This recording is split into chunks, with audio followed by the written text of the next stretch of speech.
Hey y'all, it's your girl. Hey y'all, it's Angela Sheree, and the ever evolving podcast is what? Back, like we never left, back, and better than ever. Listen, I'm super excited to present a new and improved Angela Sheree, if you will. Listen, I done been through some things. I'm a wife now. I done grew up a little bit. And so you still gonna get me, but you're gonna get a more refined me. But listen, I still haven't gotten there yet, right? We're still evolving. Okay. We're still growing. We're still maturing. We're still learning. And so this season is about walking it out together. I'm sharing my experiences and I'm hoping that it will give you hope and give you encouragement to continue to let the journey flow. Okay. So today is episode 1, and we're talking about fading friendships. Fading friendships. Listen, in the last 2 years, I've experienced a very interesting journey as it pertains to the friendships in my life. I've gained some amazing people, amazing community, and I also have lost a few friends. And although I'm okay with the process, I had to get there, right? The journey of being okay with losing people that you thought would always be there, or the journey of opening yourself back up after you've lost people that you thought would always be there is super interesting. And it takes intentionality to really persevere and press through it. And so we're going to talk about it. Episode 1, fading friendships. Let's walk through it together. All right, let's talk about it. So let's start with exploring the timeline of friendships. I remember growing up in a time where you was friends with your schoolmates or classmates or church members. You were friends with them forever. Okay. You started out being friends because your parents were friends when you were born, and then you just kept the thing going, right? But I am learning that in 2025, friendship timelines look a little different. So let's explore some things, right? So I am learning that in 2025, okay, friendships are defined and they look a lot differently than they did growing up. Okay. I remember growing up and I had built-in friends. Okay. I remember my mom and my dad being friends with people they were friends with before I was born. And then once we were born, we just were friends with their kids and so on and so forth. Right. And you built community in that way. But in 2025, I'm starting to notice that friendships look very differently. And a lot of friendships that I know I've experienced have been more under the category of seasonal than they have been lifetime. Not everyone is meant to go the distance. And I am starting to see that for whatever reason, it seems like most people don't have the capacity for long term friendships.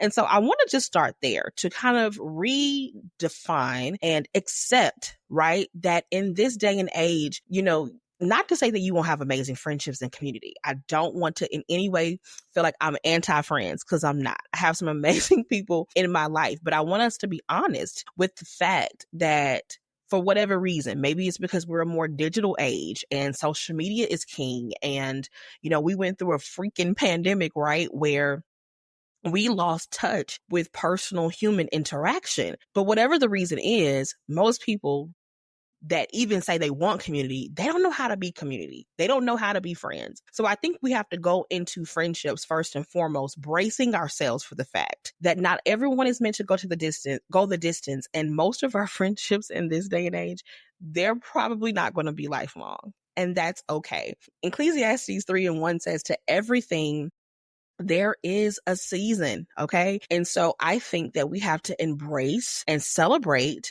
the seasons of amazing friendships or multiple friendships and having that. And then also be okay with accepting the seasons when they end. I know for myself, I had a hard time with that. I had a hard time embracing when a season ended because I'm a very loyal person.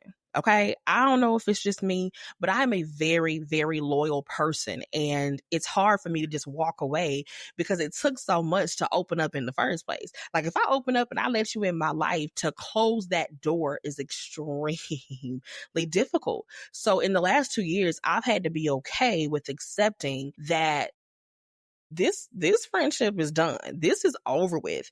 And there were times where I had conversations, and then there were times where I said, you know what, it just is what it is, and we're gonna go our separate ways in love and in peace and in grace. So let's share some of those signs. Some of the signs a friendship may be ending. Okay, a friendship season may be ending. Number one is constant misalignment or misunderstandings. If you're constantly having to explain yourself to somebody who is supposed to know you, love you, and accept you and respect you, that may be a sign to look at. Why am I constantly having to explain what I meant? Why are you constantly taking what I said the wrong way? You know me. So constant misalignments or misunderstandings can be a sign that, this friendship may be ending. And it's not, to I guess, bash the person or just not give them any grace, because sometimes there are things that need to be clarified. But I think that shows a lack of healing from the other person if you're always having to explain and clarify, or what did you mean by that? When you said that, I thought you was being funny. Baby, go heal.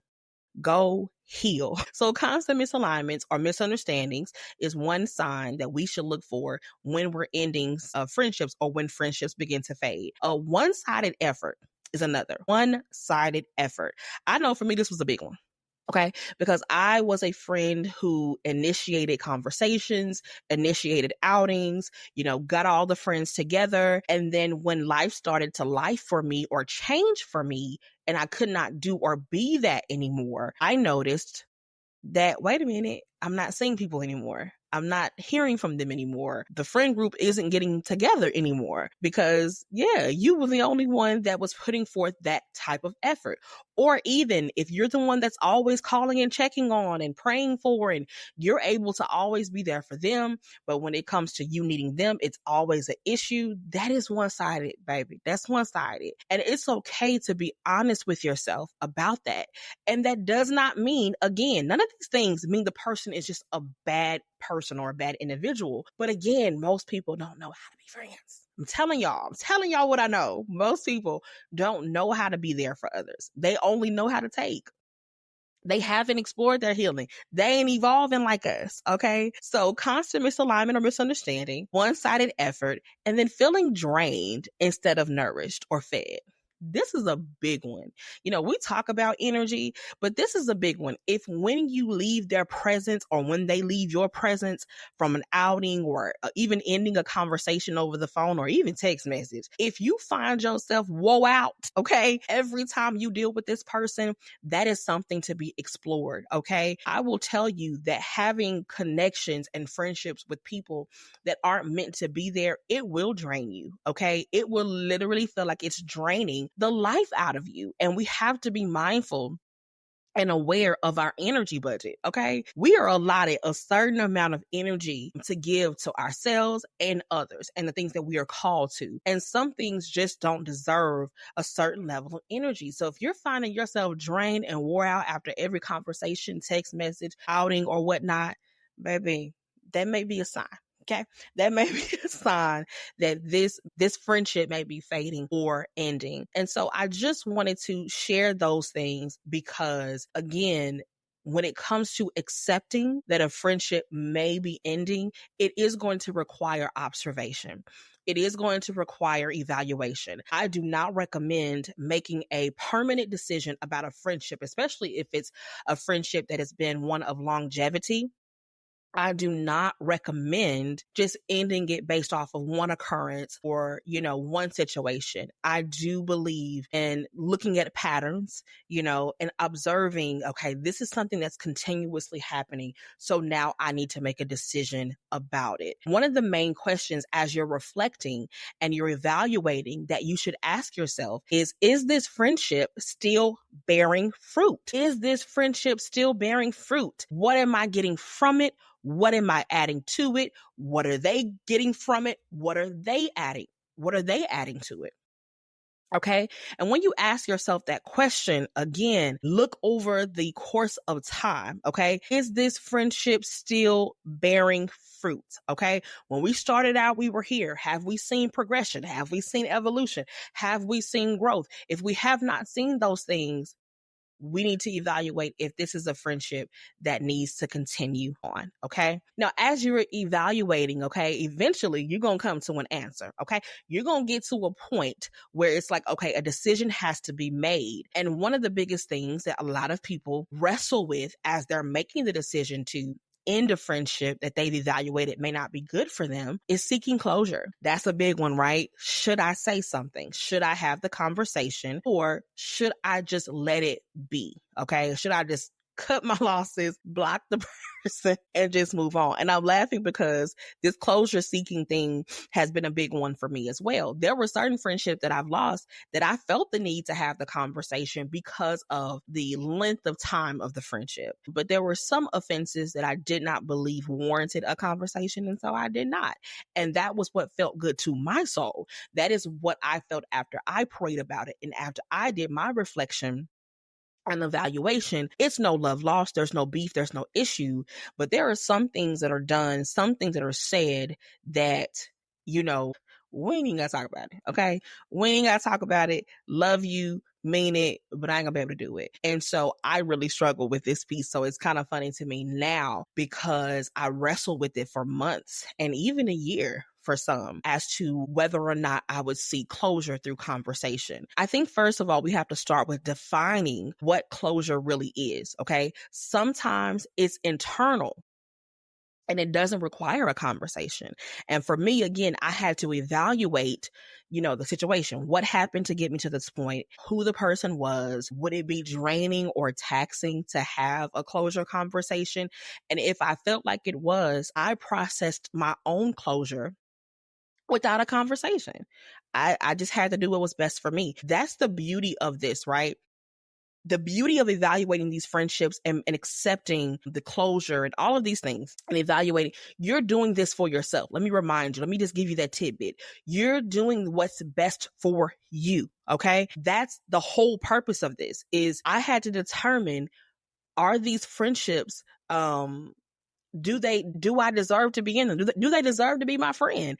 And I know that sounds a little hardy. Okay. I tried to find another way to put it, but I can't. But some things just don't deserve your time, your energy, your love, your effort. It just doesn't. It just doesn't. And so you have to evaluate if the closure needs to be internal or a conversation. Because why are you craving closure? Is it necessary? I mean, if this person, slept with your man, what you need closure for, sis? If this person stole from you, bruh, what you need closure from? Like, it is what it is. All right. It's not always necessary. Sometimes you just have to have intentional endings, and intentional endings don't mean that you're ghosting. There's a difference between ghosting. I think ghosting is avoidance and it is immature. But again, there are some offenses. There are some things after reflection. If you really sometimes look at some of these friendships, it'd be like, oh, this person don't like me at all. This person ain't I called them my friend, but they were never my friend. Okay. And when you evaluate that, sometimes you just have to walk away gracefully. And so I like to call that intentional endings rather than ghosting. Okay. Intentional endings again requires evaluation, reflection, and a decision that you're making for the betterment of yourself. Ghosting is whatever. They made me mad. They pissed me off. I don't like what they did. So I'm just going to avoid it. I'm not going to evaluate. I'm not going to check in with myself to figure out why I feel the way I feel. I'm just going to act on impulse. No, we're not talking about that. So again, when it comes to seeking whether something deserves closure or not, figure out why. Why do you need the closure? Make sure that it's something that you can't just, do internally. And if you feel like it's worth the conversation, I encourage you to do so, but not after prayer, thoughtfulness, maybe even some notes. And if you decide that it's not, listen, have your intentional ending. Respect yourself, love yourself, do what's best for you, and don't worry about what nobody else thinks. Okay? Because at the end of the day, one of the main reasons why, aside from this being what's best for you, you're also gaining peace. Okay. Having relationships and friendships that weigh you down and that don't add to you, right? Having those friendships are heavy. They are weighty. And many times they bring us more turmoil than they do peace. All right. And so we have to guard our hearts, as Proverbs 4:23 says. We have to guard our hearts. We have to navigate through this very difficult thing, because let's be clear, navigating through figuring out if you're going to keep friends, certain people around you, is not an easy task. I want to let you know, let's hold space for each other in this moment. This is not an easy thing, right? But if it guards your heart and it brings you peace and you're able to heal, baby, listen, it's worth it. It's worth it. Okay. So if you decide, let's say this, if you decide after evaluation, after, your prayers and your thoughts, if you decide that this friendship requires a closure conversation, and you have the conversation and you find that maybe there was just some misunderstandings, maybe there was something there that you missed, and maybe, it wasn't all bad. Let's talk about that, right? To reconcile or not to reconcile when reconciliation is possible, right? I do believe that reconciliation in relationships and friendships is possible, and it is healthy, right? If there is mutual accountability and growth from both sides, and you can have a calm and clear conversation, I do think reconciliation is possible, and I do encourage it. Again, if you evaluated everything and you feel like, you've counted up the cost and it's worth it, I encourage you to reconcile, but it has to be mutual. The accountability can't be, oh, friend, on your end, oh, friend, I misunderstood, I'm sorry, or because there's, in a relationship, in a friendship, there's two people, there's two sides or more, and you have to evaluate both sides. So I will say this, though I encourage reconciliation, I only encourage it if both parties are accountable, if there is mutual accountability. And if you've been around the Ever Evolving podcast any amount of time, you know how important accountability is to me. I don't play that. So if there must be reconciliation, there must also be accountability. There must be some action items that, okay, moving ahead, friend, we're not gonna do this, or I'm gonna communicate this, or whatever the case may be. Like, we have to have a strategy for the future, so we're not coming back to this place. All right. The Bible says also in Romans 12:18, as far as it depends on you, live at peace with everyone. So making sure that you are living in peace and you are doing all that you can through reconciliation. Don't come at the person wrong if you decide to have the conversation and reconcile. You have to be open to grace. You have to be open to peace. You have to be open to forgiveness. You cannot reconcile and then hold the thing over their head. You cannot reconcile and still be pissed off or bringing it up every time there's an offense. You have to be willing to have peace and move about it in peace and forgive. That conversation, once it ends and you decide to reconcile, do that. Okay. It is an action. You can't just say it and not do it. Okay. So I want to encourage us there. And again, if you decide not to, because of the toxic cycles and repeated hurt and spiritual misalignment, letting go isn't bitterness. Okay. It's wisdom. You're doing what you have to do for yourself. And I encourage you to do that.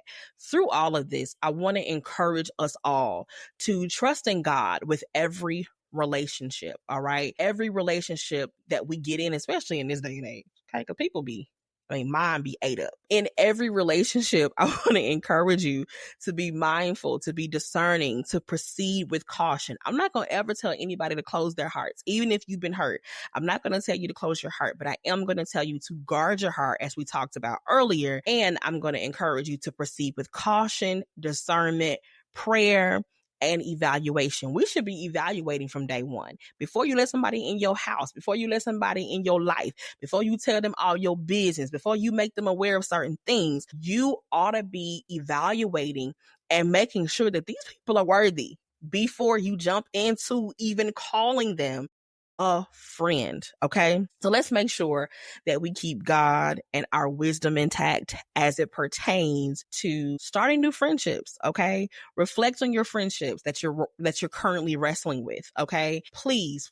Some friendships I've seen be fatal if you are not careful. I've seen some messed up, jacked up stuff on social media. And even I had a homegirl years ago, I've shared this, that went through some things, with friends. So make sure that if you are wrestling with a friendship, there is a reason why, and you need to go ahead and pump the brakes and evaluate why you're wrestling with it and come to a definitive decision. All right. I love you all. Thank you for listening. Thank you for joining me. I'm a little rusty, y'all, but we're going to get through this first season. I invite you to message me and let me know your biggest takeaway or question. Make sure you also follow us on Instagram, Facebook, and stay tuned for the next episode, episode 2, coming soon. All right.